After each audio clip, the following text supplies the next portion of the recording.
Lo que vais a ver es tremendo. Un marroquí muy madridista ha perdido a toda su familia en la tragedia, a sus padres, a sus dos hermanos y a su abuelo. Así lo ha contado en esta entrevista. فقدت 5 ديال الاشخاص منهم الوالد ديالي والوالده وخوتي وجدتي. ايش بدك تعمل في الحياه؟ مع من ستعيش؟ يعني ايش بدك؟ غادي نعيش مع عمتي وناوي ان شاء الله نحقق الحلم ديال الوالد واني نبغى نقرا ونكون شي حاجه في المستقبل ان شاء الله. كان للوالد حلم؟ ما شو الحلم اللي كان يحلم فيه؟ كنبغى نكون شي استاذ ولا شي طبيب. وانت لا احنا اتفقنا انك شجاع عبد الرحيم صح؟ اتفقنا انك شجاع وانك تريد ان تتحدث في الرساله بقوه.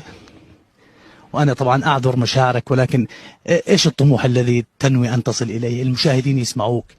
ايش ناوي ان تصبح؟ باغي نكمل انا القرايه ديالي وصافي. El Real Madrid está intentando localizar a este niño. Está pendiente, muy pendiente de su situación y tiene la intención de traerle a España. La intención del Madrid es traerle a España.